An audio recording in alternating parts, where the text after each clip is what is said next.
4 cara untuk berani mengatakan tidak dengan benar.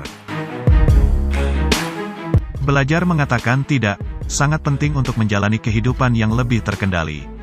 Mengatakan ya setiap waktu dapat membuat seseorang kehabisan tenaga, tetapi sebaliknya, jika kita terlalu sering mengatakan tidak, akan membuat orang di sekitar merasa kurang penting di mata kita.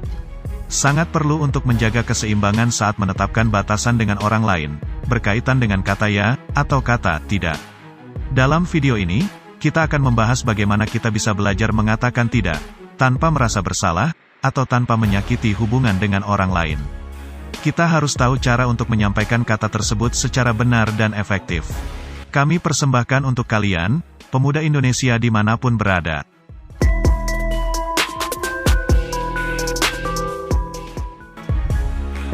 Mengapa sulit untuk mengatakan tidak?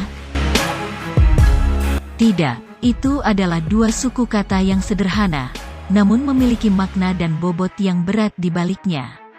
Banyak orang takut mengatakan tidak kepada orang lain. Khawatir mereka akan dilihat sebagai antagonis atau orang yang tidak menyenangkan.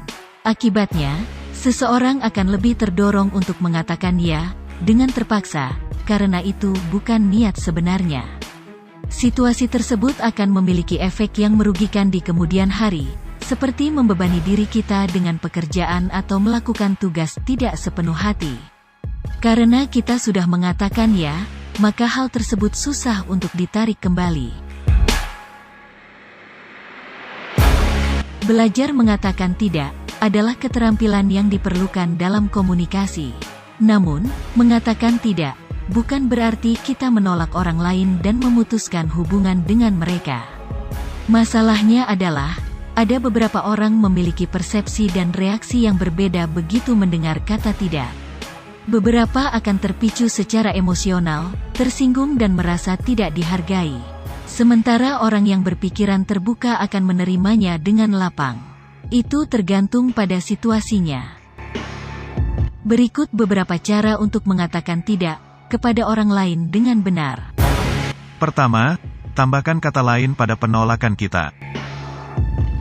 Sebisa mungkin, hindari hanya mengatakan kata tidak secara langsung kepada seseorang, tanpa kata lain yang menyertainya.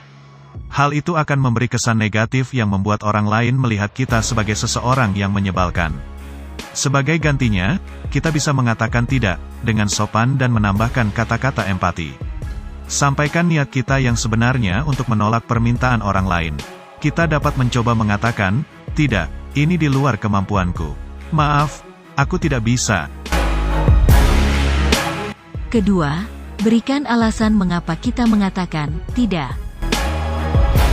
Cara lain yang cukup sopan untuk mengatakan tidak adalah dengan memberikan penjelasan singkat. Hal ini akan memperjelas bagi orang lain mengapa kita menolak permintaan mereka. Orang yang berpikiran terbuka akan lebih menerima dan memahami mengapa kita melakukannya. Sehingga hubungan kita dengannya akan lebih baik. Misalnya mengatakan tidak dengan memberikan alasan seperti, terima kasih telah mengundang saya ke ulang tahun Bapak. Namun, saya sudah berjanji kepada keluarga bahwa saya akan makan malam di restoran pilihan ibu saya. Ini sangat spesial bagi saya. Saya harap acara Bapak tetap meriah dan selamat atas ulang tahun Bapak, semoga sukses.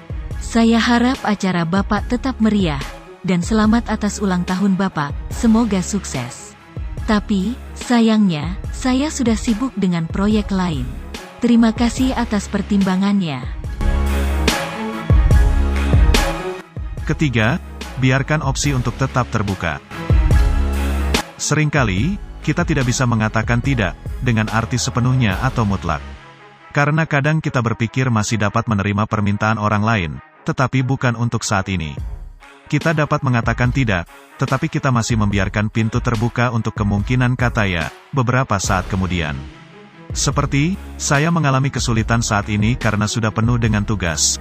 Jadi, saya tidak dapat menerima tawaran Bapak. Namun, begitu saya dapat menyelesaikan lebih banyak tugas dan mendapat lebih banyak waktu, saya bisa mempertimbangkan permintaan Bapak kembali. Saya khawatir saya tidak bisa menjadi pemimpin rapat sekarang. Catatan dan ide saya sedang acak-acakan. Setelah saya selesaikan, bisakah Anda mempertimbangkan saya lain kali? Berhati-hatilah dalam menggunakan opsi ini karena kita bisa dianggap sebagai orang yang tidak pasti, tidak bisa mengambil keputusan dengan tegas. Jika kita mengambil cara ini, pastikan kita dapat berkomitmen di lain waktu, berdasarkan apa yang kita katakan. 4. Mengatakan tidak, dengan memberikan solusi alternatif. Jika kita memutuskan untuk menolak tawaran orang, kita dapat mencoba menawarkan sesuatu yang lain kepada mereka, sehingga mereka tidak merasa hampa. Artinya, saat kita mengatakan tidak, kita tidak serta-merta melepaskan diri. Tapi kita bisa memberi solusi penyelesaian. Kita dapat mengatakan, maaf, saya tidak bisa menemani Anda menghadiri rapat. Namun, teman kerja yang lain, Mario, saat ini punya waktu bebas karena dia telah menyelesaikan pekerjaannya hari ini. Apakah Anda ingin saya antar menemui dan memintanya untuk menemani rapat? Mohon maaf, saya harus menolak permintaan Bapak menunjuk saya sebagai pemimpin bagian. Saya merasa belum siap. Apakah Bapak sudah mempertimbangkan Pak Dandi, karena dia memiliki masa jabatan dan pengalaman yang lebih lama? Dan selama ini, dia juga telah menjadi tempat kami bertanya jika ada sesuatu di pekerjaan ini. Dengan memberikan alasan dan solusi seperti ini, hal tersebut bisa membuat orang lain merasa senang, dan itu pertanda baik untuk menunjukkan sebuah kesopanan.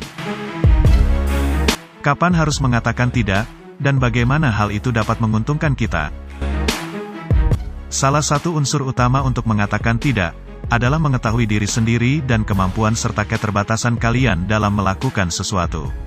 Kalian juga harus mengetahui keyakinan, cara pandang, dan filosofi kalian dalam hidup.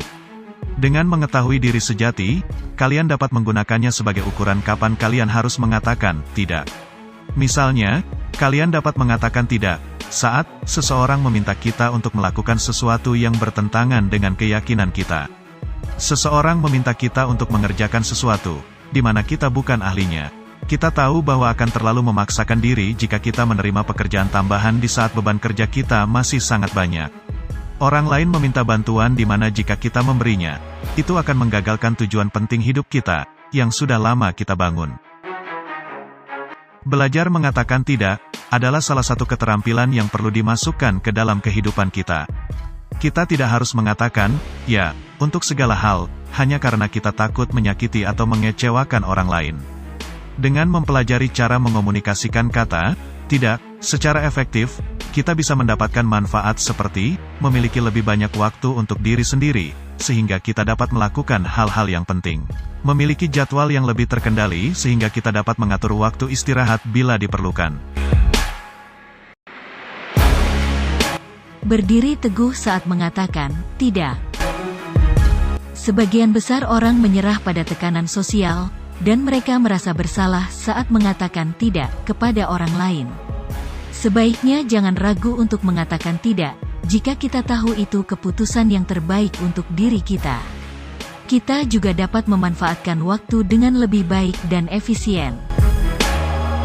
Mempelajari cara menjawab tidak secara efektif membutuhkan latihan, tetapi hal itu dapat membuat perbedaan dalam karir dan tujuan hidup kita.